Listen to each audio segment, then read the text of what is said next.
Bueno, buenos días con todos, con todas, bienvenidos a esta sesión.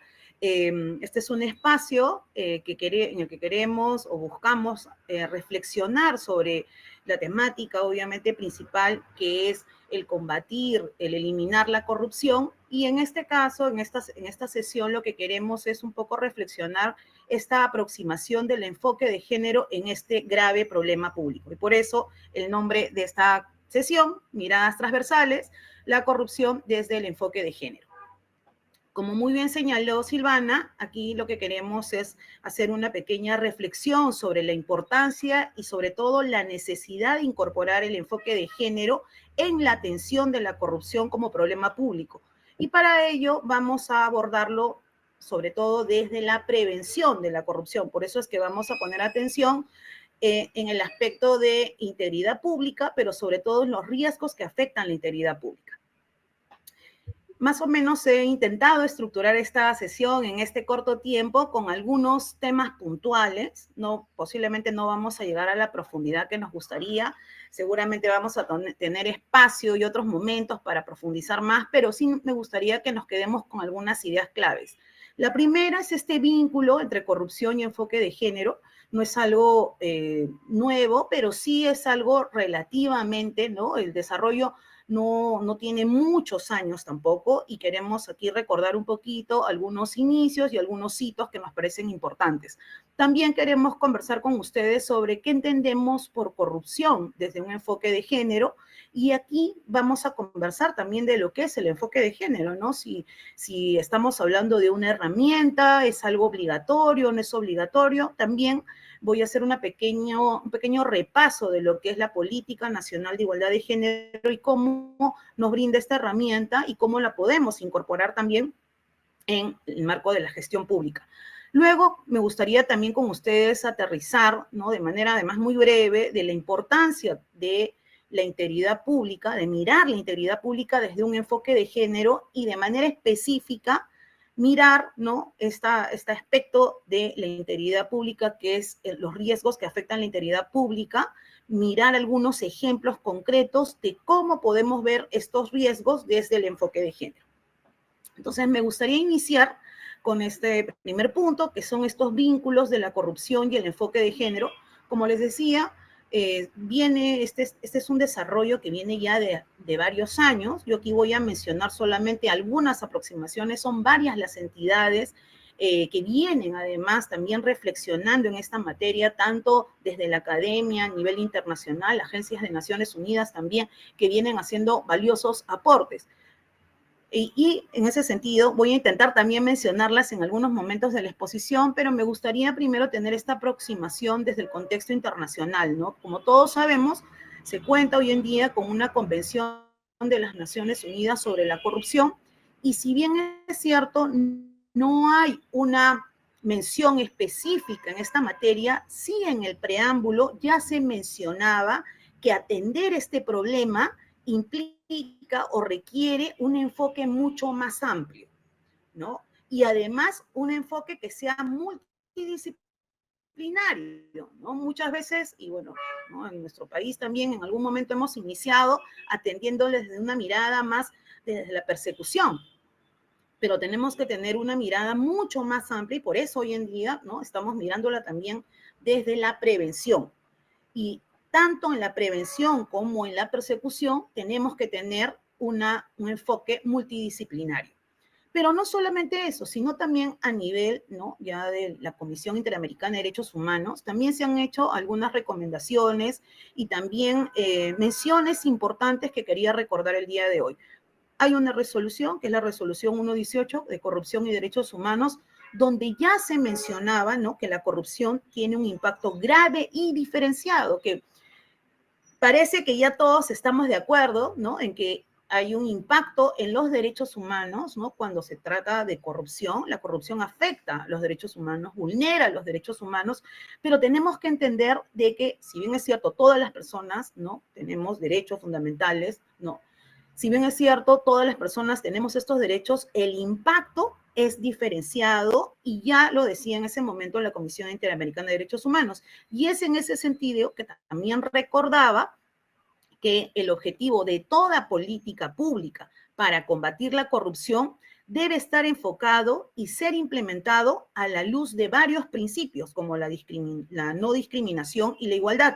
Pero también mencionaba, y ahí lo quise resaltar, desde la perspectiva de género e interseccionalidad. Es decir, no solamente desde un enfoque de derechos o un enfoque basado en derechos, sino también desde este enfoque de género y también, además, interseccional y otros principios más. Otro aspecto que también quería aquí mencionar es, posteriormente a esta resolución, la Comisión Interamericana de Derechos Humanos también, como ustedes saben, publicó un informe muy interesante, ¿no?, del 2019 sobre corrupción y derechos humanos con estándares interamericanos.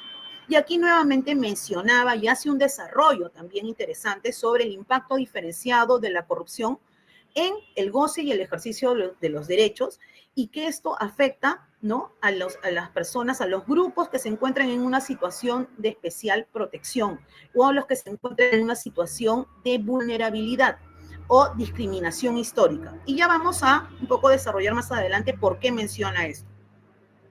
Y algo que también es muy importante es que la corrupción configura una afectación agravada del principio de igualdad y no discriminación. Posteriormente, ¿no?, ya en el 2021, como todos ustedes saben, ¿no?, en la sesión especial de la Asamblea General de las Naciones Unidas sobre drogas, se aprobó esta declaración muy importante donde se menciona nuevamente, y ya yo diría con mayor énfasis, que los estados, ¿no?, deben de mejorar su comprensión de los vínculos entre el género y la corrupción, ¿no?, incluida la forma en que la corrupción puede afectar a las mujeres y a los hombres de manera diferente. Y bueno, también menciona que se debe seguir promoviendo la igualdad de género y el empoderamiento de las mujeres, incorporando estas cuestiones en la legislación pertinente, la elaboración de políticas, la investigación, proyectos, programas, ¿no?, en todos los aspectos. Entonces, aquí ya vemos que se viene no solamente atendiendo este problema, que es un problema público internacional también, pero además ya también se viene visibilizando que es importante abordarlo desde diferentes enfoques, no solamente el enfoque de derechos, sino también desde el enfoque de género. Y por eso es importante que cuando hablemos de corrupción, cuando entendamos la corrupción, también la miremos desde este enfoque. Y vamos a conversar un poquito más sobre el enfoque en unos minutos. Lo primero es que, como todos ya sabemos, la corrupción implica ese mal uso de este poder público o privado para obtener este beneficio indebido o una ventaja por parte de agentes públicos, privados o ciudadanos, ¿no? Es una situación que ya dijimos vulnera los principios y los deberes éticos y también vulnera los derechos de las personas. Y aquí yo voy a regresar después a esta definición porque aquí es importante ver quién es quien tiene el poder público. Para obtener el beneficio indebido, ¿de quién? Es importante saber esto y vamos a ver que son preguntas que nos vamos a hacer más adelante desde un enfoque de género. ¿Cuáles son los elementos característicos de la corrupción? Como lo dice la Secretaría de Integridad Pública, ¿no?, en varios documentos que ha publicado bastante interesantes, menciona que hay algunos elementos, ¿no?, que podemos decir son característicos de la corrupción. Como dijimos, el uso indebido del poder o el mal uso de una posición privilegiada. Y nuevamente, ya les voy preguntando a ustedes, ¿quién usa de manera indebida el poder? ¿Quién tiene poder y lo usa de manera indebida? Son preguntas que nos tenemos que hacer, no solamente en el sentido del servidor público en general, sino cuáles son sus características, de quién se trata y quién hace este mal uso de esa posición privilegiada también. Cuando se dice también este elemento de la generación de una relación de poder negociada entre dos o más partes, ahí tendríamos que preguntarnos, para que haya algo negociado, tiene que haber igualdad de poderes. ¿Habrá igualdad de poderes en las situaciones que nosotros identifiquemos? Son aspectos que nos tenemos también que preguntar. La búsqueda de beneficios irregulares también, fuera de lo legal o lo éticamente permitido, incluyendo beneficios económicos o no económicos. Como sabemos, hoy en día los beneficios que buscan en los actos de corrupción no solamente son económicos, también puede ser influencia, poder político y también hay intercambio o solicitud por ejemplo, de los mal denominados favores sexuales. El perjuicio de unos a costa del beneficio de otros. Esto es muy importante porque no estamos hablando de unos otros que no tengan determinadas características. Tenemos que saber quiénes son estos otros, a quienes realmente se está perjudicando. Por eso, y aquí lo marqué también, es esencial, ¿no?, que podamos nosotros, cuando definamos, ¿no?, la corrupción como un abuso que va en contra de los principios esenciales de la justicia, de la equidad y la imparcialidad, veamos en ese aspecto de la equidad a quién se está afectando y por qué razones. Porque aquí lo importante también son las razones, porque eso que causa esa inequidad, eso que genera ese prejuicio, es lo que tenemos que atender. Este fue un preámbulo un poco para recordar, ¿no?, cuáles son los alcances de la corrupción y cómo la corrupción debería de entenderse o no desde el enfoque de género. Y para esto es importante que nosotros, que nosotras, también como servidores y servidoras públicas, entendamos que el Estado peruano ha asumido compromisos internacionales para lograr la igualdad de todas las personas, ¿no? Eso va a contribuir en el desarrollo, en el desarrollo sostenible definitivamente, y en la paz, en tener un Estado de Derecho adecuado. También se ha reconocido la necesidad e importancia de respetar los derechos humanos de todas las personas, de las mujeres y los hombres en su diversidad. Y también ha reconocido que la igualdad de género es una vía imprescindible, como decíamos, para lograr ese desarrollo. En ese contexto, el Estado peruano, ¿no?, en cumplimiento de sus obligaciones internacionales, ha ido desarrollando una serie de políticas, normativas, justamente para lograr o empujar, ¿no?, desarrollar y alcanzar la igualdad. Aquí, desde hace varios años, ¿no?, se han aprobado la Ley de Igualdad de Oportunidades entre Mujeres y Hombres en el 2007. Posteriormente, también se crearon determinados, y esto es muy importante, los mecanismos para la igualdad de género, que están en todos los sectores, también en el ámbito regional. Hay que ver, porque posteriormente vamos a recapitular sobre estos mecanismos para la igualdad. También se aprobó la Política Nacional de Igualdad de Género y posteriormente se aprobaron los lineamientos para la transversalización del enfoque de género en la gestión pública. Y hace unos años, como ustedes saben, a través de un decreto supremo se dispuso la capacitación obligatoria en enfoque de género para la prevención de la violencia y discriminación por género, obligatorio para todos los servidores y servidoras públicas. ¿Qué es lo importante acá en este desarrollo? Es que se ha logrado identificar cuál es el problema público de la igualdad de género. El gran problema público, y que lo reconoce la Política Nacional de Igualdad de Género, es la discriminación que existe hoy en día. Y es una discriminación no aislada, es una discriminación estructural contra las mujeres. Esta discriminación es la que produce la afectación de sus derechos y de que no logren esta igualdad de género, pero además señala, y esto es muy importante porque reconoce que hay causas que generan esta discriminación estructural y son causas que debemos también de comprender y entender, porque vamos a ver que van a estar también relacionadas con la corrupción. ¿Cuáles son las causas? Normas y cultura institucional que refuerza la situación de inferioridad o subordinación de las mujeres con relación a los hombres. Patrones todavía socioculturales discriminatorios que muchas veces privilegian lo masculino sobre lo femenino.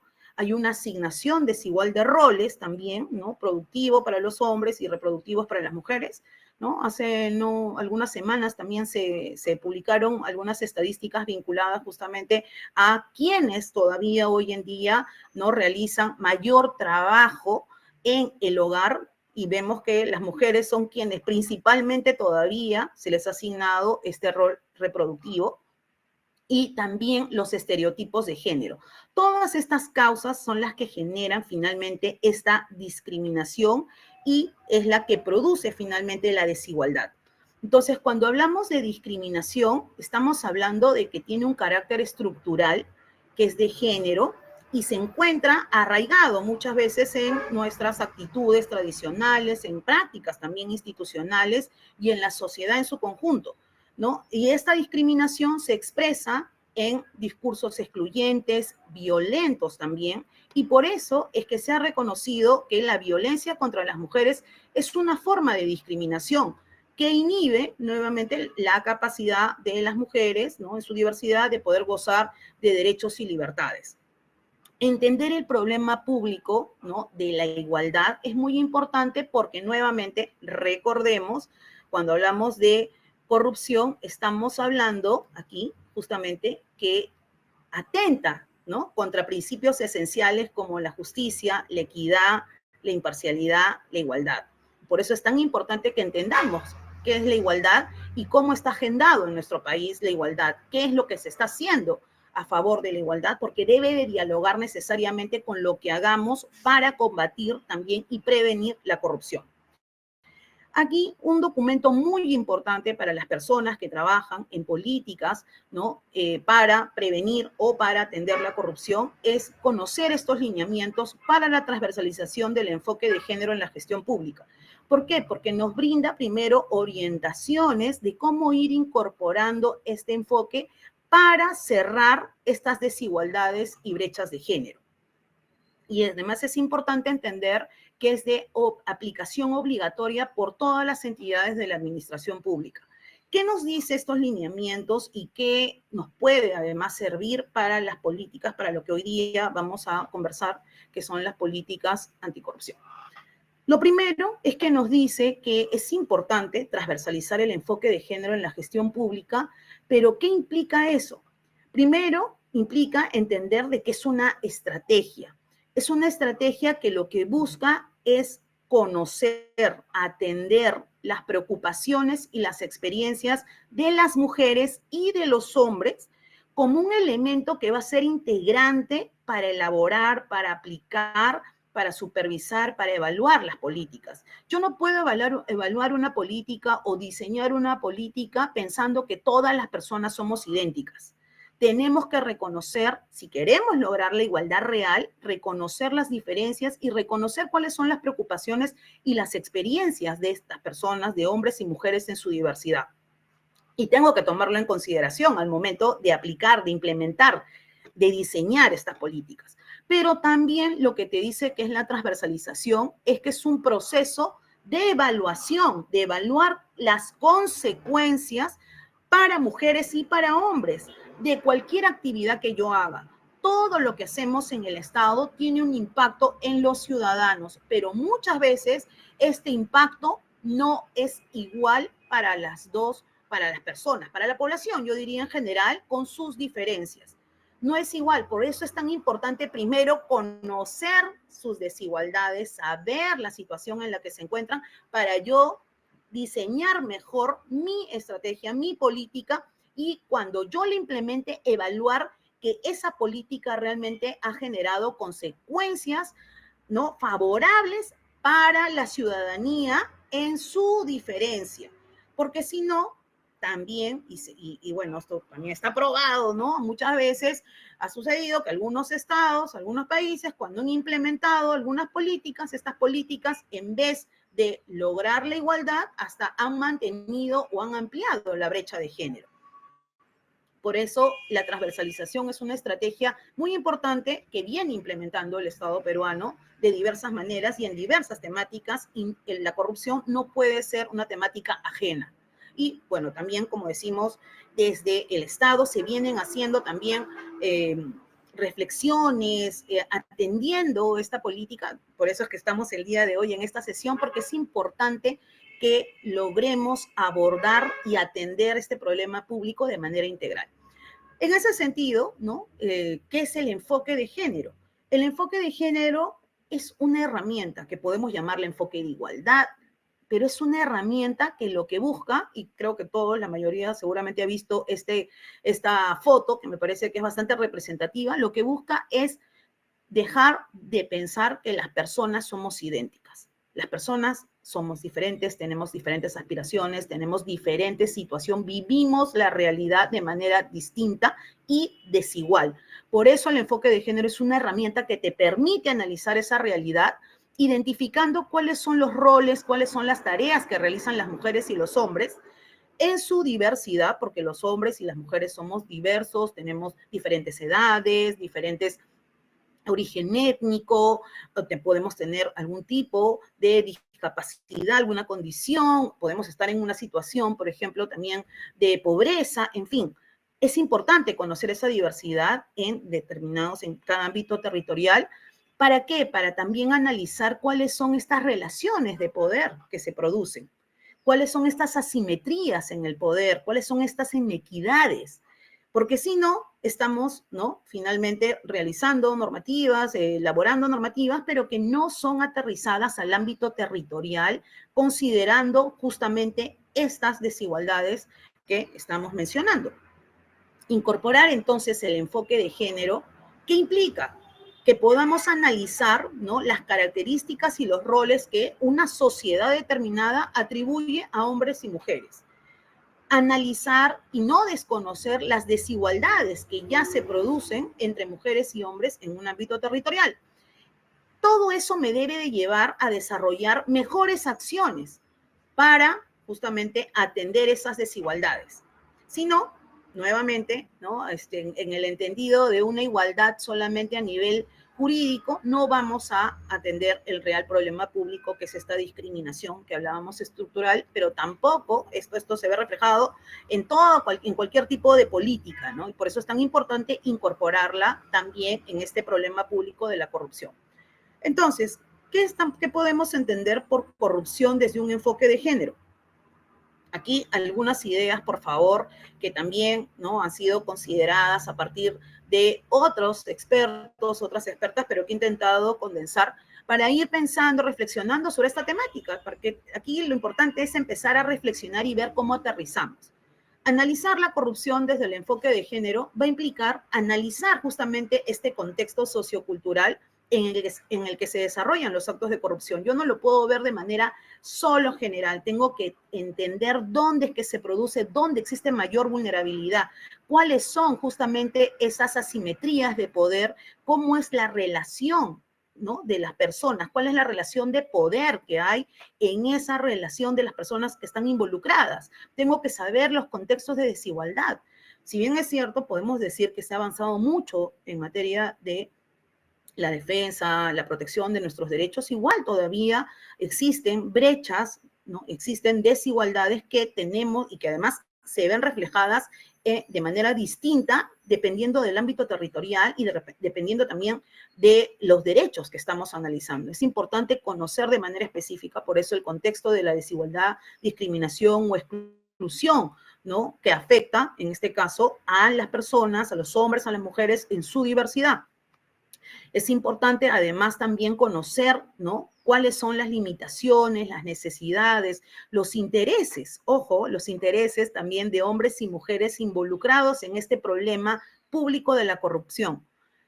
En ese sentido podemos plantearnos varias preguntas en realidad. Yo aquí quiero compartir algunas con ustedes. En realidad podemos plantearnos mucho más y esperaría que a partir de esta pequeña reflexión y otras que seguramente ustedes ya vienen escuchando, podamos reflexionar más. De hecho, hay investigaciones que sí ya se vienen realizando, se han producido en esta materia desde, por decir algunos, ¿no?, Proética, GIZ, la CIP, ¿no? También hemos estado ahí pensando, o sea, desde la academia también, varias investigaciones en esta materia, pero a partir de preguntas. Por ejemplo, ¿no?, una pregunta, ¿los roles de género se encuentran presentes en la persona? ¿Cómo o qué roles de género se encuentran presentes en la persona que realiza el uso indebido de poder o el mal uso de una posición privilegiada? ¿Lo hace solamente por un tema de oportunidad, porque no hay control, o quizás porque hay un mandato también, ¿no?, de género que de alguna manera lo obliga a que su conducta transgreda eso que se sabe que no está permitido? Es algo que tenemos que también empezar a reflexionar. ¿Cuáles son los beneficios irregulares que persiguen las mujeres y hombres en su diversidad? ¿Son los mismos beneficios, los beneficios irregulares que persiguen las mujeres si están vinculadas en un acto de corrupción, que los hombres? Eso es algo que tenemos que no solamente conocer, sino profundizar. ¿Cuáles son las características socioculturales de las personas que buscan beneficios económicos irregulares? ¿Cuáles son las características socioculturales de las personas que buscan beneficios no económicos irregulares? ¿Quiénes se ven afectados por la corrupción directamente? Esto es algo muy importante también. Ver, ¿no? Profundizar, ahí como veíamos en los lentes, mirar, ¿no? Un poquito con mayor atención a quiénes se está afectando. Cuando decimos, ¿no? Población en situación de vulnerabilidad no es suficiente. Es importante saber qué población. Si hablamos de niños, niñas, ¿qué? ¿Son solo niños? ¿Son principalmente niñas? ¿Quiénes? Adultos mayores. ¿Quiénes? Esos adultos mayores, ¿quiénes se les ha impedido, por decir un ejemplo, algún servicio? ¿Quiénes son los que disfrutan mayormente de ese servicio? ¿Quiénes acceden principalmente a ese servicio? Son aspectos que tenemos que conocer, saber, profundizar. Y ahí las estadísticas son muy importantes. Algo que es básico, pero básico en toda entidad pública es que tenga sus sistemas administrativos, no solamente como población, sino que pueda al menos diferenciar con algunas variables, no solamente de sexo, variables también de edad, por ejemplo. De repente, en un país pluricultural como el nuestro, también, ¿no? La variable de interculturalidad, también, en fin, lengua, son aspectos que deberíamos de ir pensando, ¿no? Si vamos a atender estas problemáticas. La corrupción afecta de manera diferente a mujeres y hombres en su diversidad. Siempre esta palabra en su diversidad puede hacer a veces ruido. Algunas personas, ay, pero ¿por qué su diversidad? Porque es importante también entender que no se trata de diferenciar solo mujeres y hombres, porque los hombres son diferentes también, tienen diferentes edades, algunos son adultos mayores, jóvenes, niños, su situación económica también es diferente y es importante por eso comprender y profundizar con mayor atención quiénes son los que están, a quienes está impactando de manera desfavorable con la corrupción. ¿Cuáles son los principales derechos también de las mujeres que son afectadas, ¿no? Y vulneradas por la corrupción?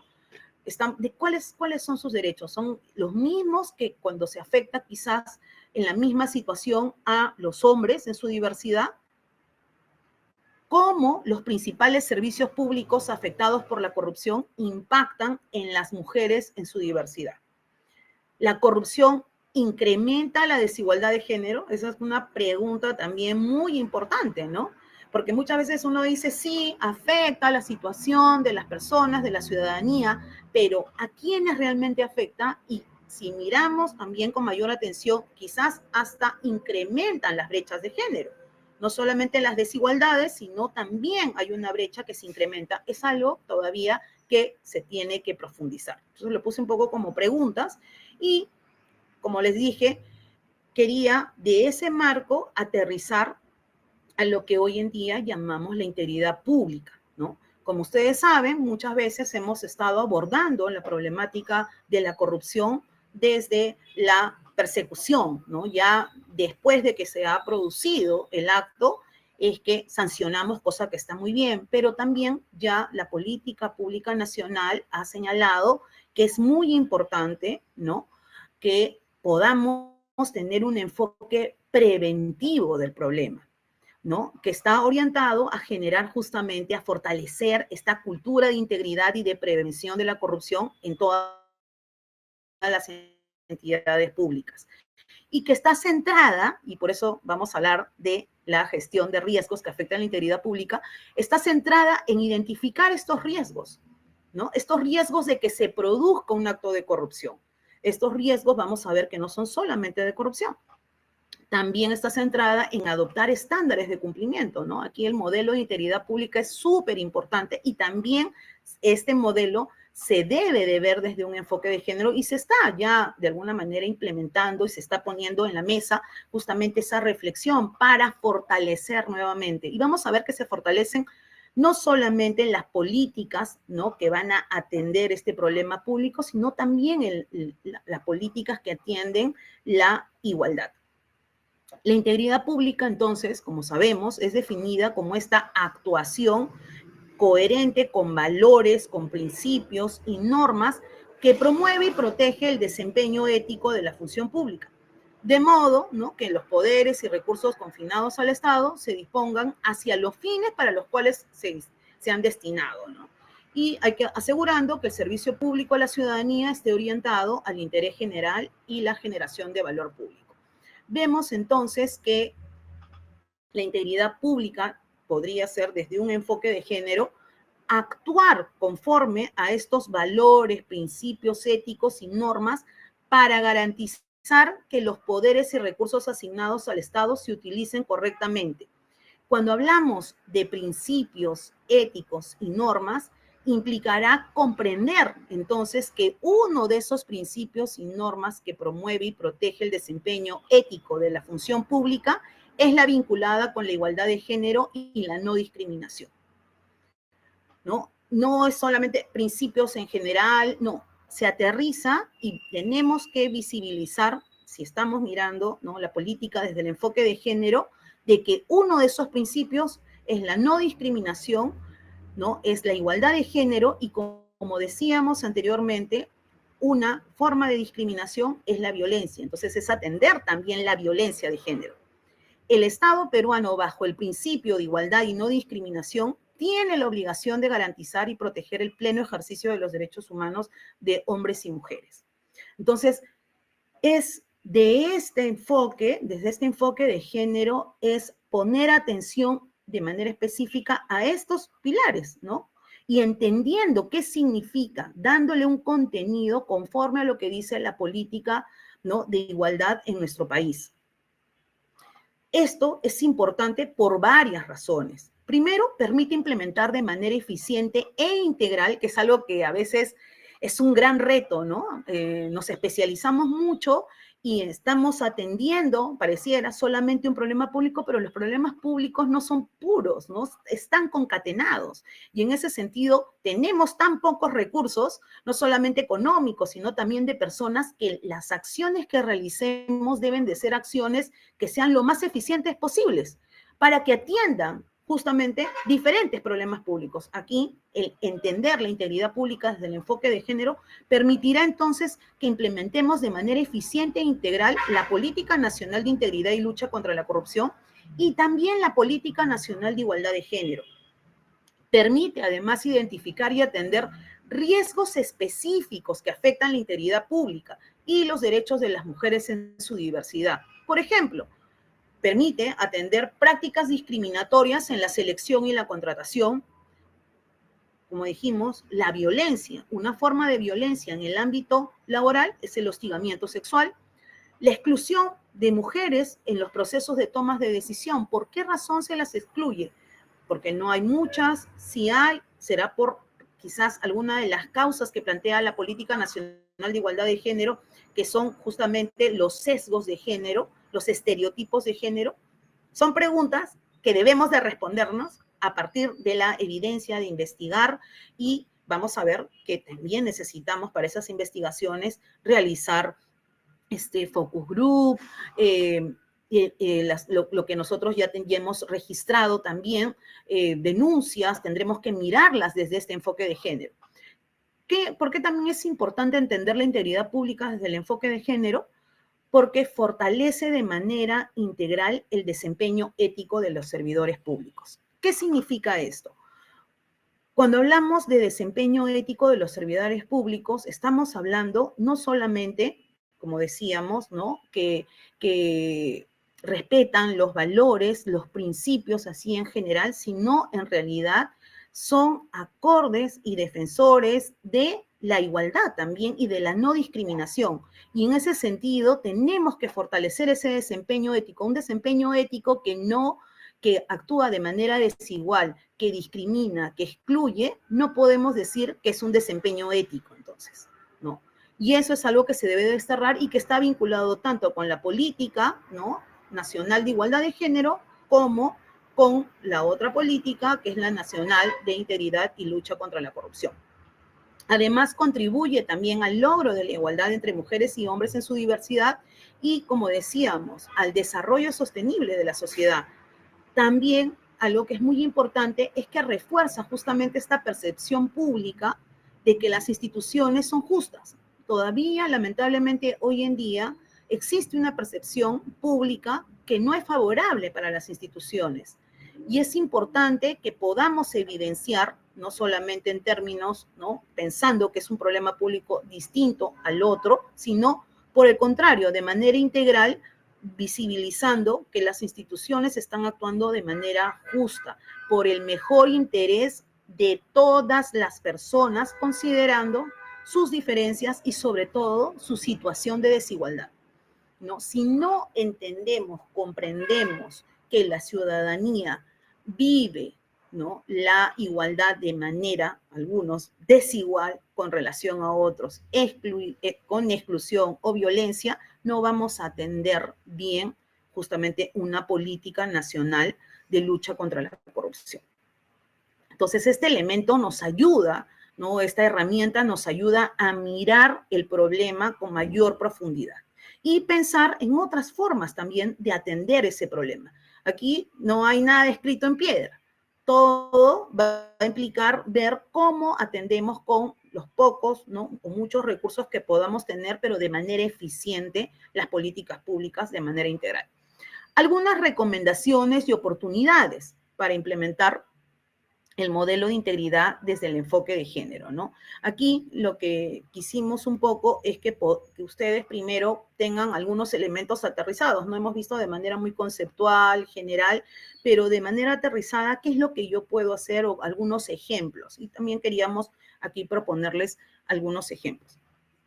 La articulación y trabajo conjunto colaborativo es muy importante. Como sabemos, ¿no?, en diversas entidades hay diversos espacios, oficinas de integridad o unidades, ¿no?, que también tienen esta labor, que deben de trabajar de manera articulada y conjunta con los mecanismos de igualdad. Ustedes recordarán que les mencioné que existe hoy en día mecanismos de igualdad, ¿no?, que ven estas temáticas dentro de las entidades, pero como todo, ¿no?, en muchas entidades, varias yo diría, muchas veces no hay un trabajo necesariamente articulado. Y creo que es importante, y aquí, ¿no?, una recomendación, de que puedan ustedes estrechar estos lazos, ¿no?, que puedan estar trabajando de manera articulada, los planes, por ejemplo, el momento de identificar los riesgos que afectan la integridad pública, podría ser quizás el mecanismo de igualdad,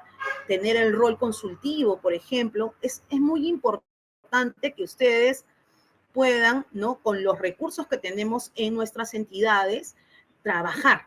Y esta articulación para justamente aterrizar el enfoque de género o el enfoque o la igualdad como tal real, es importante aquí el mecanismo de igualdad. Les decía que es importante que podamos, ¿no?, identificar también los riesgos que afectan la integridad pública desde un enfoque de género. ¿Cómo? Aquí vamos a poner algunos ejemplos. Lo primero, como todos sabemos, ¿no?, para prevenir nosotros, ¿no?, una apuesta es justamente gestionar los posibles riesgos que puedan producirse, ¿no?, de corrupción o de inconducta funcional dentro de nuestras entidades. Por eso es que hoy en día, ¿no?, es más, hay una guía que seguramente muchos de ustedes la conocen, pero que es importante que la puedan revisar, trabajar también en sus entidades, ¿no?, que establece que el riesgo, ¿no?, que afecta a la integridad pública es esta posibilidad, no significa que se haya producido, pero es la posibilidad de que un comportamiento, ¿no?, transgreda por acción o por omisión, ¿no?, el respeto de estos principios, paréntesis, igualdad, no discriminación, no violencia, deberes y normas relacionadas al ejercicio de la función pública, así como los valores de la organización, y configure una práctica contraria a la ética, ¿no? Estos riesgos que afectan la integridad pública pueden ser riesgos de corrupción, pueden ser riesgos de inconducta funcional o también pueden ser riesgos de prácticas cuestionables, ¿no? Se está promoviendo que sobre todo se ponga atención en la gestión de riesgos de corrupción y riesgos de inconducta funcional, porque de alguna manera lo que se gestione a ese nivel también va a tener un impacto en los riesgos de las prácticas cuestionables. Cuando hablamos de un riesgo de corrupción, estamos hablando de esa posibilidad de que pueda ocurrir un comportamiento también nuevamente por acción o por omisión, derivado del mal uso de la función o el poder público. Este es un elemento muy importante, ¿no? Para cuando hablamos de corrupción. Es el mal uso de la función o poder público, y el segundo elemento, para obtener o perseguir la obtención, ¿no? Yo obtengo o persigo la obtención de una ventaja o beneficio irregular, lo que sabemos configura un delito. Y de otro lado, el riesgo de inconducta funcional es también esa posibilidad de que ocurra un comportamiento por acción o por omisión, pero que implica el incumplimiento de funciones y que contraviene el ordenamiento jurídico administrativo y las normas internas de la entidad, ¿no? En el caso de la inconducta funcional, vamos a ver que no se busca obtener o perseguir la obtención de una ventaja o beneficio irregular, ¿no? Pero sí implica, ¿no?, que hay un incumplimiento de las funciones y que contraviene además el ordenamiento jurídico administrativo y las normas internas en la entidad. Comprendiendo que estos riesgos, ¿no?, se deben de gestionar dentro de las entidades, la pregunta sería, desde un enfoque de género, ¿cuáles podrían ser estos riesgos? Para eso, nuevamente, tendremos que ver con atención esa realidad, mirar nuevamente cuáles son las relaciones de poder, cómo afectan o no, o podrían afectar o no a mujeres y a hombres, y para eso es importante también ver un poco la casuística. Aquí les planteo algunos ejemplos, ¿no?, de riesgos que afectan la integridad pública. O sea, la posibilidad, por ejemplo, de que un determinado comportamiento transgreda justamente estos principios o deberes y normas relacionados al ejercicio de la función pública, como es, por ejemplo, el riesgo de que se produzca el hostigamiento sexual, el uso de estereotipos de género para excluir de repente a una persona en el marco de un ascenso, en el marco hasta de la distribución de las tareas, o hasta para priorizar a qué ciudadanía, a qué persona se le brinda o no determinado servicio. Brindar un servicio sin atender las necesidades, intereses y expectativas diferenciadas de mujeres y hombres en su diversidad sin discriminación. Podría parecer algo extremo, ¿no? Lo estoy planteando como una posibilidad, pero hoy en día sabemos que no se trata de brindar un servicio por brindar un servicio. Estamos diciendo que se brinda un servicio, ¿no?, justamente para atender, ¿no?, y garantizar un derecho de las personas. Y sabemos que hay desigualdades, que existen desigualdades en nuestro país, tenemos entonces que conocer cuáles son esas necesidades, esos intereses, esas expectativas que tienen hombres y mujeres en su diversidad para recibir una mejor atención. Brindar un servicio a cambio de actos sexuales de parte de un usuario o usuaria. Hemos visto, seguramente ustedes también, muchos casos, ¿no? Todavía lamentablemente vemos muchos casos que varios salen a la prensa donde se ve que servidores públicos para realizar, ¿no?, determinadas funciones solicitan a cambio determinados, como decía, entre comillas, porque no es un favor, pero favores sexuales. ¿Y esto se debe a qué? Es algo que tenemos que preguntarnos. ¿Por qué justo se le exige esto? Principalmente, seguramente hay otros casos también donde los hombres están vinculados, pero vemos, ¿no?, un poco en las denuncias que son principalmente las mujeres. ¿Por qué sucede esto? Para poder responder esta pregunta tenemos que atender y revisar nuevamente cuál es el problema público de la desigualdad de género. Ya dijimos, es esta discriminación estructural, estos estereotipos de género, esta mirada todavía hoy en día que hay sobre determinadas personas. En este caso, las mujeres todavía hoy en día son cosificadas. Si bien es cierto, decíamos que el riesgo, aquí voy a retroceder, el riesgo de corrupción es, ¿no?, de que ocurra un comportamiento por acción u omisión derivado del mal uso de la función o poder público para obtener o perseguir la obtención de una ventaja o beneficio irregular. Mayormente cuando hablamos de corrupción, ¿no?, estamos pensando muchas veces en beneficios económicos. Y si hablamos de beneficios no económicos, pensamos que de repente es algún interés particular, ¿no?, social, en fin. Pero no necesariamente estamos también pensando en que, oye, puede ser justamente por esta discriminación estructural que existe hoy en día todavía en nuestro país y que estamos atendiendo porque se está, ¿no?, desarrollando una serie de servicios justamente para atender esas desigualdades de género, pero igual todavía se mantiene, ¿no? Vemos muchos casos. Yo tendría que pensar por qué, porque justamente todavía hoy en día se cosifica a las mujeres, ¿no? Se les ve como una moneda de cambio. Imagínense esa gravedad de ver a las personas como si fueran cosas. Y este es un riesgo de corrupción que se debe de atender. Vamos a poner más adelante algunos ejemplos.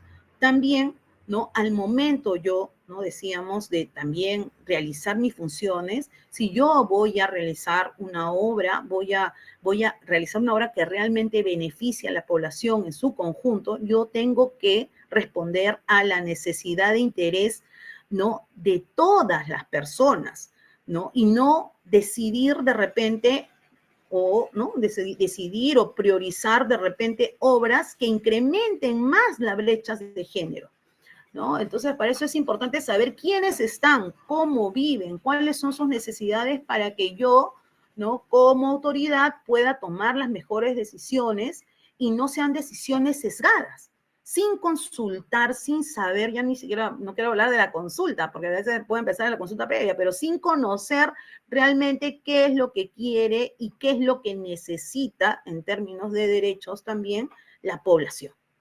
Entonces, aquí son algunos aspectos que queríamos mencionar para ya ir aterrizando a algunos ejemplos preliminares nuevamente, ¿no?, que seguramente pueden ser más perfectibles, pero que igual queríamos aquí mencionar. Por ejemplo, ¿no?,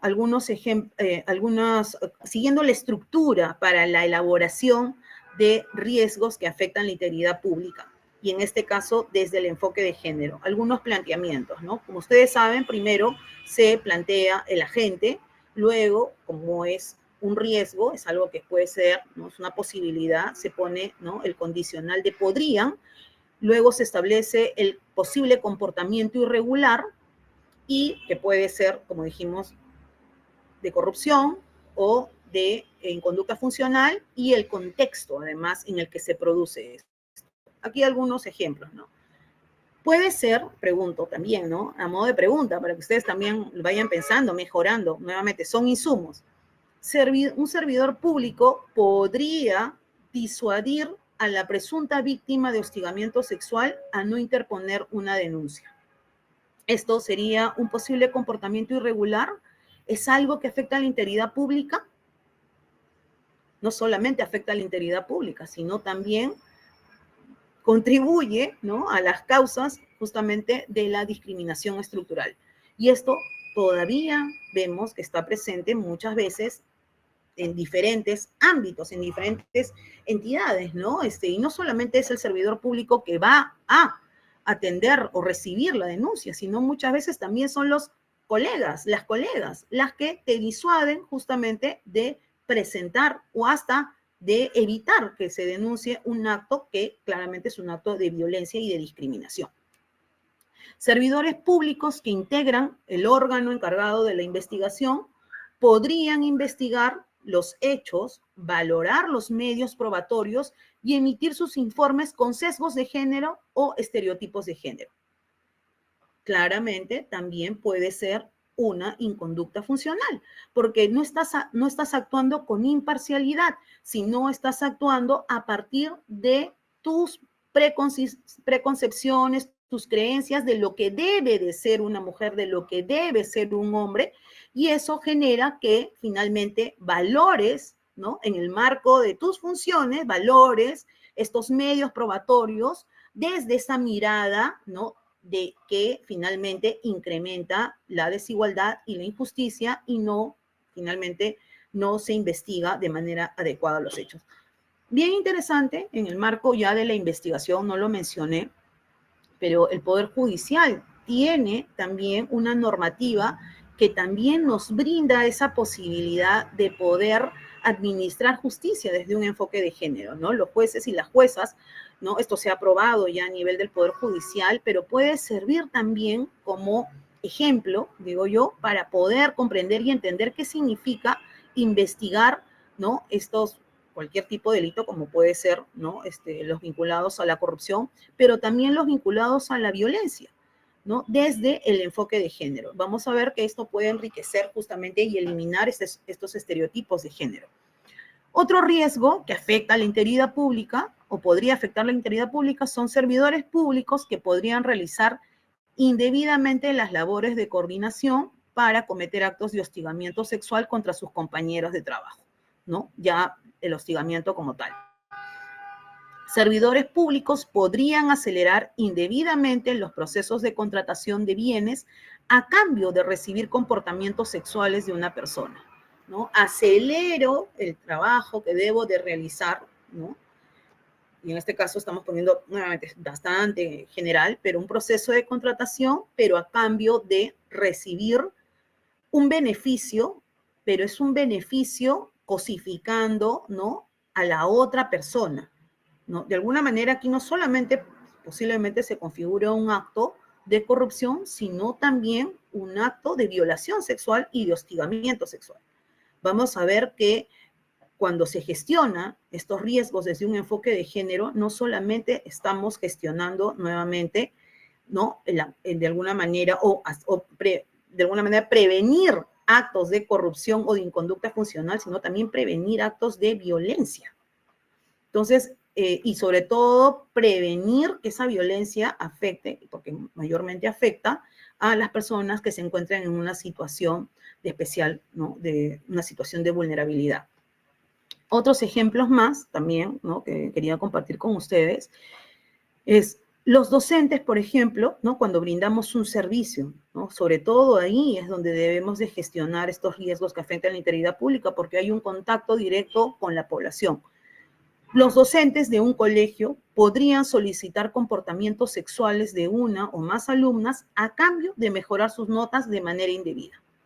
También seguramente varios de ustedes han visto estos casos y muchas veces se les ve y se analiza no desde una mirada, un enfoque de corrupción y de integridad pública, sino como un hecho aislado o hasta quizás solamente lo piensan como, bueno, es un acto de hostigamiento sexual, pero que al ser un acto de hostigamiento sexual vulnera y afecta la integridad desde un enfoque de género.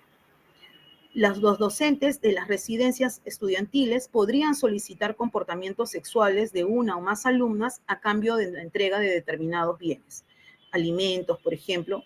Poco estos casos han salido, ¿no? de las noticias y además han sido también parte de una construcción, no quiero dejar de mencionar esto, ha sido parte de una construcción estos casos de diálogo también con varios actores, en este caso la Secretaría de Integridad Pública, GIZ también, Basel también, con quienes hemos estado pensando, ¿no? Porque esto lo interesante de la gestión de riesgos que afectan la integridad pública es primero conocer la entidad, buscar, identificar cuáles son los productos que tienen y en ese contexto ir viendo cuáles son sus procesos y los servicios de tal manera que podamos gestionar mejor y prevenir cualquier tipo de acto de corrupción o de inconducta funcional que se pueda producir. Y un poco este fue el ejercicio, aunque no trabajábamos en esas entidades, pero a partir de nuevamente la casuística intentamos construir un poco, nuevamente a modo de ejemplo, estos riesgos que afectan la integridad desde un enfoque de género. Otro ejemplo, ¿no? De riesgos, de posibles riesgos, ¿no? De riesgos que afectan la integridad pública es que los miembros de un comité de selección, ¿no? Aquí pusimos de un instituto, puede ser en realidad de manera general, ¿no? De formación, podrían utilizar estereotipos de género en el proceso de selección, entrevista y evaluación de las postulantes. O de las y los, en realidad, ¿no? Porque puede ser tanto para los postulantes, hombres, mujeres, hay que ver nuevamente de atender justamente esto que causan las desigualdades, la discriminación estructural, que son los estereotipos de género y que atentan contra la igualdad y la no discriminación. Ya de manera un poco más puntual, sé que ya estamos un poquito en el tiempo, me parece, quería plantearles también un ejemplo de riesgos que afectan la integridad pública, pero ya de un caso en particular y profundizando. Nuevamente, como les decía, lo interesante e importante del enfoque de género no es solamente conocerlo, entenderlo, sino ir profundizando más y poder ir mirando, aterrizando justamente en cuáles son las causas de esta situación, porque cuando se gestiona un riesgo es necesario conocer estas causas para yo poder plantear bien mis medidas, si no voy a plantear cualquier tipo de medida que no va a atender ni va a gestionar de manera adecuada este riesgo. Aquí puse un caso, el de un servidor, servidora pública, que podría solicitar una conducta sexual a una ciudadana a cambio de realizar sus labores en beneficio de la ciudadanía, ¿no? Tengo que realizar mis labores, pero yo, como a partir de tu desconocimiento, muchas veces pasa, ¿no? A partir de tu desconocimiento, me aprovecho y pido algo a cambio, ¿no? Por eso aquí pusimos proposiciones sexuales o gestos obscenos, ¿no? O bromas obscenas, comunicaciones de doble sentido para solicitar, ¿no? Acercamientos también corporales, tocamientos, solicitar finalmente algunas relaciones sexuales, y esto se puede dar en un contexto del ejercicio de las funciones, ¿no? También puede ser para realizar estas funciones o para dejar de hacer determinadas obligaciones también, o para violar, ¿no? Estas obligaciones. Puede ser que en el ejercicio de mis funciones realice un acto y vulnere justamente mi obligación como tal, o omito también este acto y vulnero, porque yo debería de haberlo realizado y falto esta obligación. Entonces puede ser en diferentes contextos que se pueda producir esta solicitud de conducta sexual. ¿Cuál es la causa? ¿No? ¿Por qué sucede esto? ¿Por qué le pido yo necesariamente a esta persona una conducta sexual a cambio para realizar mi labor o para contradecir mi labor? ¿Por qué? ¿Por qué lo hago?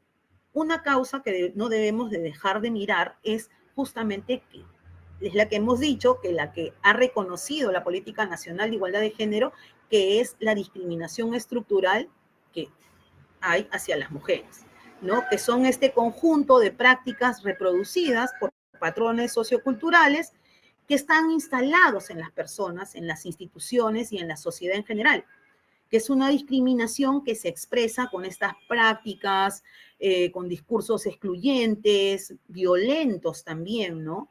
Son patrones. Pienso que, ¿no? Tú no eres una persona. Yo te trato como si fueras un objeto y por lo tanto te utilizo también como objeto, ¿no? En este caso, para obtener un beneficio, no se puede dar la palabra, pero sexual.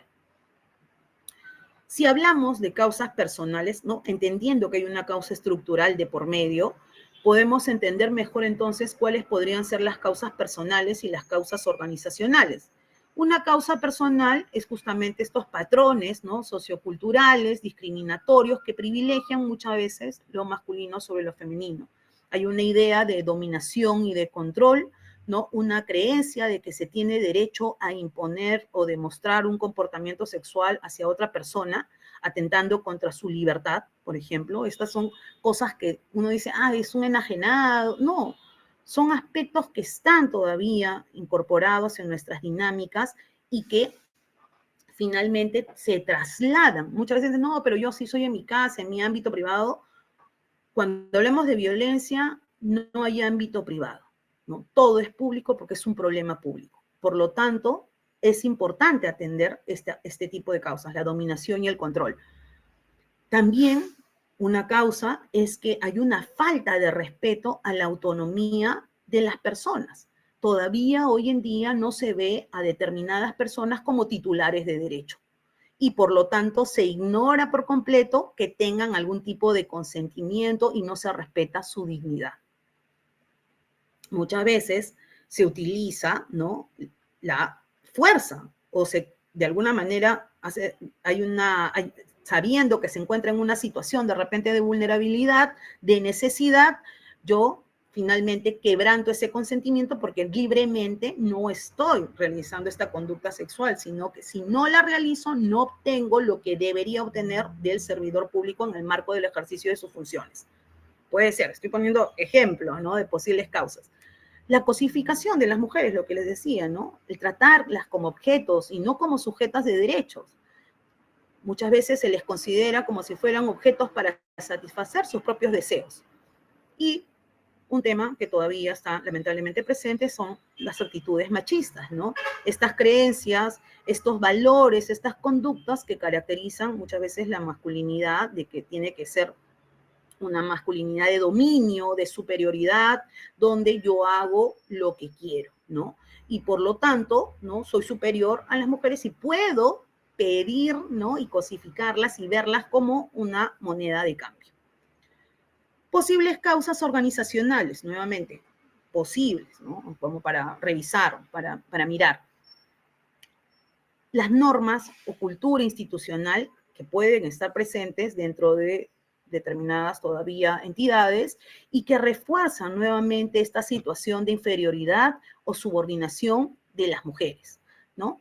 Por ejemplo, no necesariamente son del tipo formal, ¿no? Muchas veces tenemos códigos de conducta, tenemos hasta de repente políticas institucionales de igualdad, pero eso no asegura necesariamente que sea que los servidores o las servidoras públicas necesariamente lo hayan hecho suyo, ¿no? Es importante que estas realmente sean transversales, sean valores que todas las personas que integran la entidad las hagan suyas.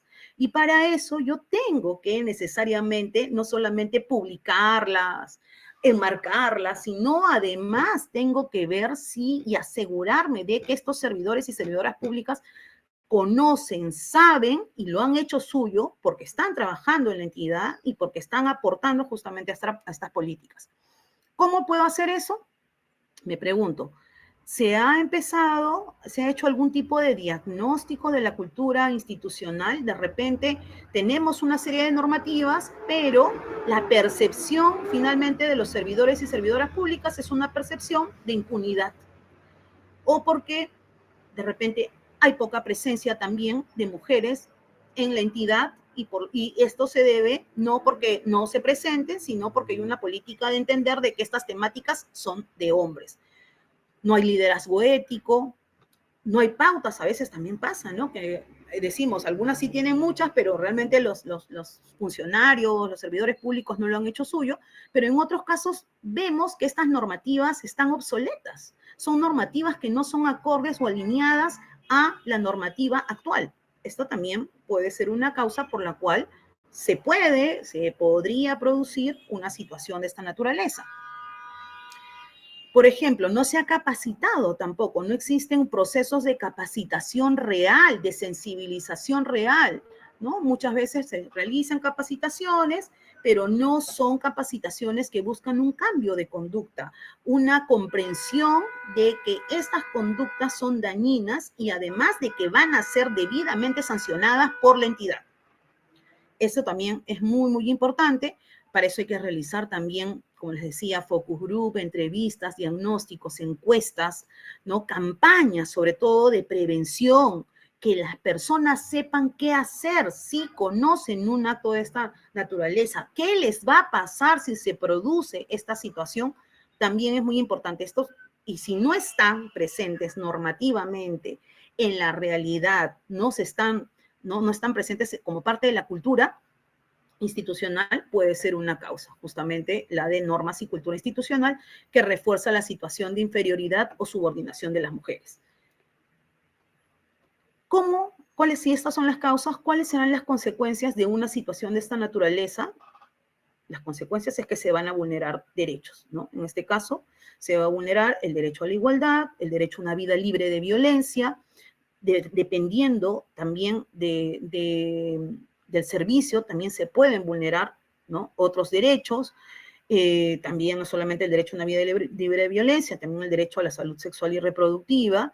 Vamos a ver que también va a depender del servicio en el cual estamos de alguna manera contextualizando este caso, ¿no? ¿Qué podemos hacer?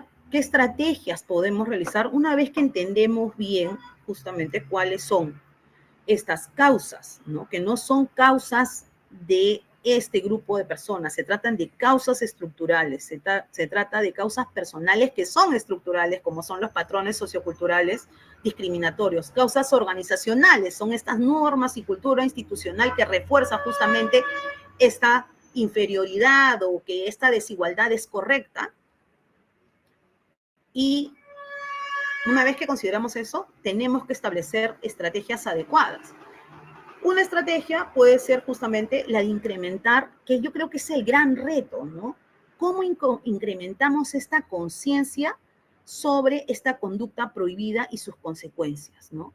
Ahí, ¿no? De hecho, es muy importante, ¿no? Los esfuerzos que se están haciendo en términos de identificar y promover mucho más las investigaciones sobre cómo cambiar las conductas de las personas, ¿no? Que no basta, ¿no? Muchas veces con las charlas, con las campañas, ¿no?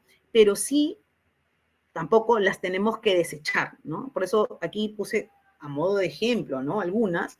Las charlas, por ejemplo, son importantes cumplir con la normativa que la establece claramente la ley, ¿no? De prevención, de atención, sanción del hostigamiento sexual. Hay charlas anuales que se deben de realizar de prevención y sanción del hostigamiento sexual, entender bien qué es el hostigamiento sexual.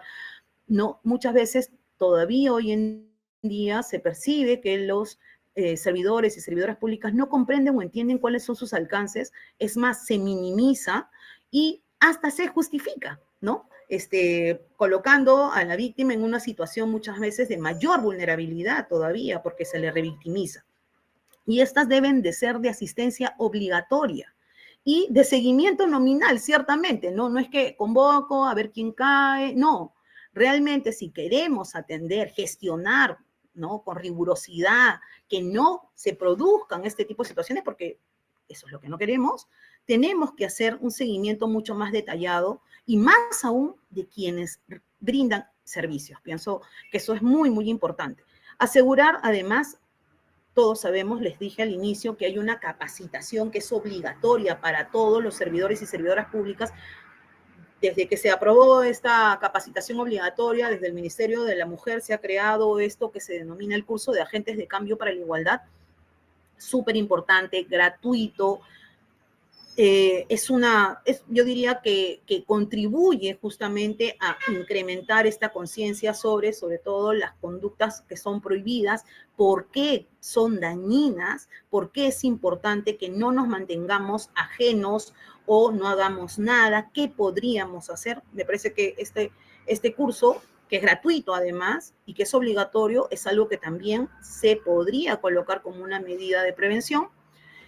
Hablábamos de la capacitación en materia de hostigamiento sexual, ¿no? Que esto es muy importante, y de la prevención de la violencia también, porque pensamos solamente en términos de una forma de violencia en el ámbito laboral, pero también tenemos que pensar en los términos más generales de las otras formas de violencia que se pueden producir en el ámbito laboral y en nuestra relación con la ciudadanía.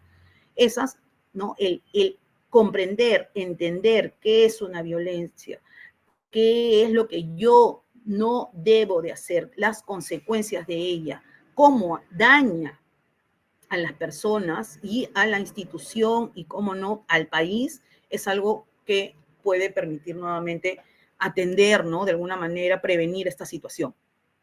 Hablábamos de los diagnósticos, de las encuestas también. Y algo que también me parece importante, que no sé si ya nos queda un poquito de tiempo, pero es importante ver las herramientas que tenemos en nuestras entidades. Los códigos de ética, por ejemplo, hay que revisarlos, hay que actualizarlos, hay que alinearlos también con la política de igualdad de género, ¿no? Por ejemplo, reconocer que la violencia de género es algo que debería de ser, ¿no? Eliminado o de alguna manera atendido dentro de las entidades. No es posible que las personas crean que cometer un acto de violencia sea del ámbito privado y no tenga un impacto directo dentro de la entidad pública. Entonces es importante por eso que permita prevenir estos actos de violencia y que se incorporen dentro de los códigos de ética. Súper importante también el tema de la discriminación, no a secas, sino la discriminación de género también es importante de contemplarla. Cómo no establecer alianzas, mecanismos también de coordinación con las entidades, como les decía, desde lo interno, ¿no? Hablar con los mecanismos de igualdad dentro de las entidades, pero también con otras entidades, ¿no? Mantener una comunicación para que se pueda fortalecer esta parte del diseño, sobre todo organizacional, ¿no? Aquí es muy importante saber, ¿no? Aplicar herramientas que el Ministerio, también en este caso de la mujer, ya ha elaborado, ¿no? A partir de mi experiencia, he visto que son herramientas bastante sencillas que nos pueden ayudar a fortalecer nuevamente nuestra institución, los servicios que brindamos, que sean servicios que puedan no solamente atender a la población, pero sí atenderla con calidad, ¿no? Comprendiendo las desigualdades, comprendiendo también el problema público de la violencia que sufren, de tal manera de que mi servicio realmente se logre desarrollar y llegue a todos los ciudadanos y ciudadanas en igualdad real. Esto es un poco lo que quería compartir el día de hoy con ustedes. He intentado ceñirme al horario, espero que sí lo haya logrado. Y sí, me imagino que hay muchas dudas, preguntas, consultas. Como les dije, este espacio esperaba un poco empezar estas miradas, esta reflexión con ustedes. Espero que también haya quedado en ustedes muchas reflexiones, preguntas, dudas y que puedan ustedes ampliarlas también dentro de sus entidades. Muchas gracias. Muchas gracias, Jessica. Súper importante el tema que hemos tocado hoy día y gracias por recordarnos que detrás de cada una de estas normas, de estos protocolos, de estos códigos de ética hay personas, hay historias y hay estas oportunidades de cambio que de hecho están en nosotros, ¿no? Que somos agentes de cambio desde nuestras instituciones. Antes de pasar a las preguntas de las personas que nos han dejado un montón, déjenme recordarles que ya está listo, ya está disponible en el aula virtual las primeras sesiones del programa de capacitación en integridad pública y lucha contra la corrupción. Así que si se perdieron la primera, segunda, tercera, cuarta, las sesiones anteriores, no se preocupen que ya las van a poder encontrar en el aula virtual. Entonces es importante que se inscriban en el aula virtual, ingresen al aula virtual de NAP. Aquí el equipo nos está dejando en la cajita de chat las indicaciones, el enlace para que puedan acceder y puedan ver los videos de las sesiones anteriores, así como el material complementario para que puedan rendir el examen en junio. En junio ya se pueden dar el examen de este primer curso, ¿no? Todavía nos faltan varias sesiones, pero ya pueden ir accediendo a este material, no se olviden. Ahora sí, vamos con las preguntas y, a ver, yo he seleccionado algunas, nos queda tiempo para algunas preguntas. Y justo hablabas de las capacitaciones, ¿no? De las capacitaciones que son obligatorias en cuanto a enfoque de género, y estas capacitaciones suelen enfrentar resistencia o falta de este engagement muchas veces, nos queda solo como una capacitación. Entonces, ¿qué estrategias se podría recomendar para asegurar que estas capacitaciones no sean solo una formalidad, un cambio de actitud en el servicio civil? Muchas gracias, Silvana. Sí, he visto que hay varias preguntas y, bueno, reflexiones también que me parecen súper importantes y que enriquecen profundizar más sobre esta temática. Pienso que las capacitaciones, ¿no? Es algo que, es más, ahora mismo estamos desarrollando una, es algo que es importante, nos ayuda a reflexionar, pero creo que si no somos de alguna manera ordenados y decididos, y como decíamos también en la lámina, se hace una mirada y un seguimiento nominal de los servidores y servidoras públicas, tampoco vamos a poder saber quiénes de alguna manera son agentes de cambio y quiénes no. Entonces, y además, algo que es muy importante que a veces y pasa con estas temáticas, si lo puedo poner en estos términos que yo pienso que son derechos, es que nos actuamos de manera políticamente correcta, ¿no? En las capacitaciones decimos, ¿no? Hablamos, pero en realidad nuestros comportamientos muchas veces reflejan otra cosa. Entonces necesitamos espacios de sensibilización, ahí un trabajo, yo soy abogada, pero un trabajo articulado con psicólogos, con psicólogas, con educadores, con educadoras, para tener espacios de reflexión donde podamos realmente a partir de un caso, así como vienen muchas veces a nuestras oficinas a decirnos, movámonos, ¿no? Hacer la parte más ergonómica, en fin, también tengamos estos tipos de activaciones, ¿no? Va a haber un momento, vamos a conversar de este tema. ¿Qué piensan ustedes? ¿Esto es un acto que atenta contra la integridad pública o no? ¿Nos importa? Y creo que en ese marco van a salir buenos insumos también, porque nuevamente, nada está escrito en piedra. Nuestros servidores y nuestras servidoras públicas, a partir de su experiencia, nos pueden aportar mucho más para atender estas problemáticas. Entonces, hay que ser, en este caso, muy creativos y creativas y no tener miedo a esa creación, a esa innovación. Hoy en día hablamos mucho de la innovación.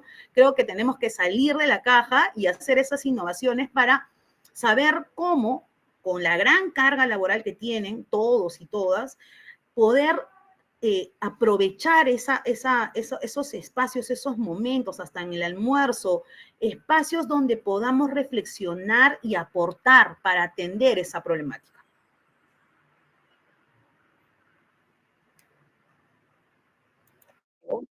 Y, por ejemplo, ante alguna situación como servidores públicos, ¿no? Que solicitan algún favor sexual a cambio de algún, no sé, agilizar algún procedimiento, agilizar algún trámite, ¿qué protocolos de investigación o de sanción podrías recomendar o que hayas visto que se aplique, ¿no? Para garantizar la justicia, pero esto es súper importante, sin revictimizar a la persona afectada, ¿no? Porque a veces podría pasar que estos procedimientos en los que se está investigando terminan revictimizando a estas personas, a las personas afectadas, y eso termina siendo peor, ¿no? Entonces, ¿cómo podemos coordinar? ¿Cómo podría actuar de repente alguna oficina de recursos humanos o alguna otra instancia?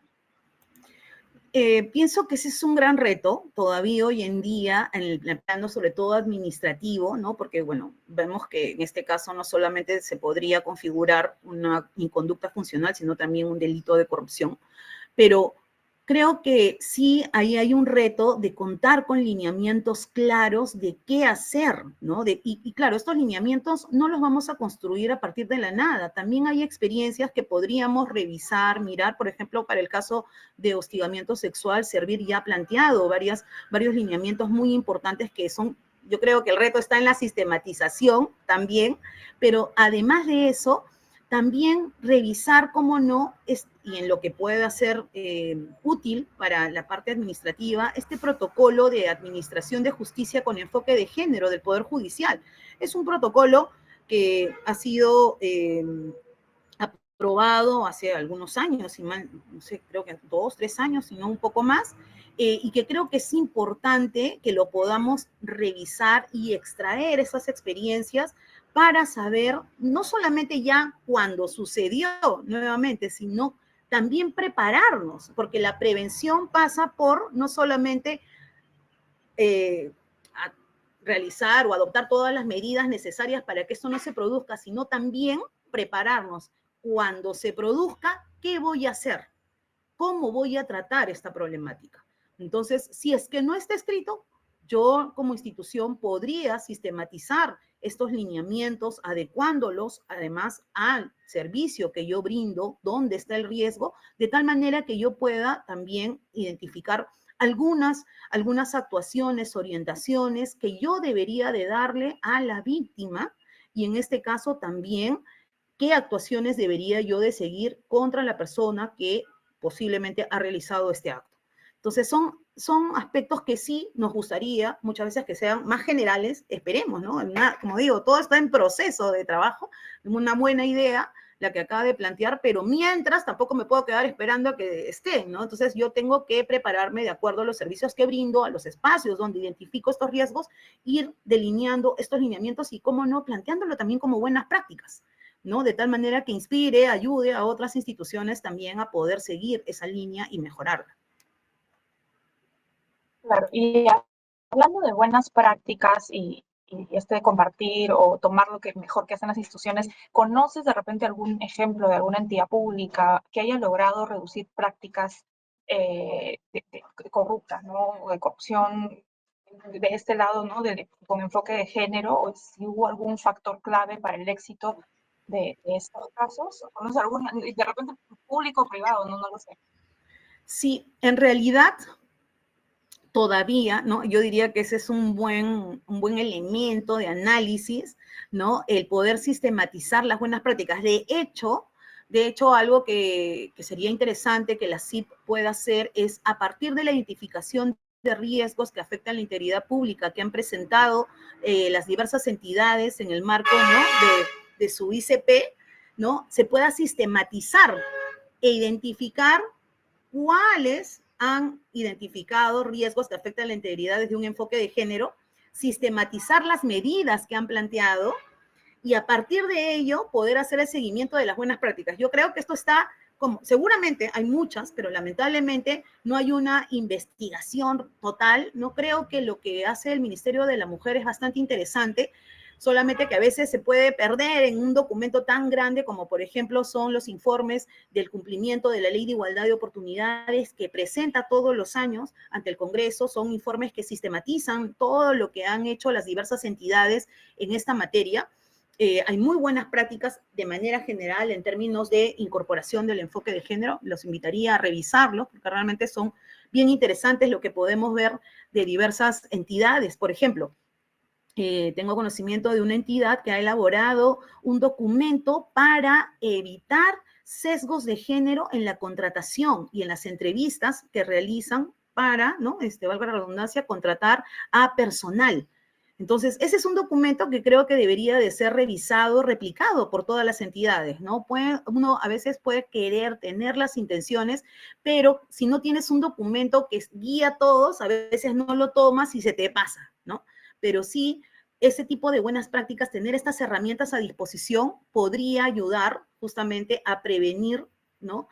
No solamente en conductas funcionales o actos de corrupción en general, sino desde el enfoque de género como el documento que yo les menciono, ¿no? Que es un documento del Ministerio de Relaciones Exteriores. Y justo por aquí nos acaban de escribir a ver si se puede compartir ese documento, si puedes compartirnos esa Sí, por información supuesto, por acá en supuesto. algún momento, sería genial, o igual si es que no, lo agregamos, nos lo compartes después y lo agregamos en el material para el aula virtual, si es que no lo tienes a la mano. Sí. Ya la última pregunta, y antes de hacer la última pregunta, les recuerdo a las personas que quieran salir en la foto final que pueden ir levantando su manito virtual para que les habiliten la cámara y puedan salir en esta foto de cierre. Entonces, se me han quedado muchísimas preguntas, es un tema súper importante, relevante sobre todo, y creo que con la última que voy a hacer es cómo desde nuestro rol, porque aquí tenemos muchas y muchos oficiales de integridad, podemos desnaturalizar estas prácticas que normalizan la corrupción y la discriminación, especialmente en las mujeres, ¿no? ¿Qué podemos hacer nosotros en nuestro rol de oficiales de integridad o de personas que pertenecemos a alguna entidad pública y participamos, somos parte de estas oficinas o equipos de integridad? Gracias, Silvana. Bueno, podemos hacer muchísimo en realidad, ¿no? Lo primero es aproximarnos mucho más a comprender y entender justamente el problema público. Creo que esto es muy importante. Los oficiales conocen muy bien el problema público de corrupción, pero lo que necesitamos es que conozcan también el problema público de la igualdad en nuestro país y que es el de la discriminación estructural. En la medida que podamos entender, comprender cuáles son las causas que originan esta discriminación, vamos a poder integrar justamente la igualdad y también atender estas causas dentro de las políticas de corrupción. Otro aspecto muy importante que quiero seguir resaltando es la necesidad de articular al interior de las entidades y con otras entidades también, ¿no? Es importante que los mecanismos de igualdad se involucren también en los aspectos de integridad porque eso va a permitir tener estas dos perspectivas, que no sean una suma, sino que sean una sola y que sus planes, tanto los de los mecanismos de igualdad como los que se establecen desde, ¿no?, de los oficiales, desde las unidades funcionales, ¿no?, de integridad, también puedan verse impregnadas, porque lo importante acá es la articulación. Y en ese sentido, finalmente, yo creería que es muy importante que también ellos se capaciten, ¿no? Se capaciten. No sé, ahí yo haría mi censo. ¿Cuántos de ustedes han llevado el curso que está a disposición de todos los servidores y servidoras públicas, el obligatorio sobre enfoque de género? Ya con eso, una pregunta para saber y un pendiente que podríamos verlo posteriormente si aquí, ¿no? Los colegas y las colegas ya lo han llevado y sería bueno porque esto les va a abrir también otra mirada para ver el problema público de la corrupción.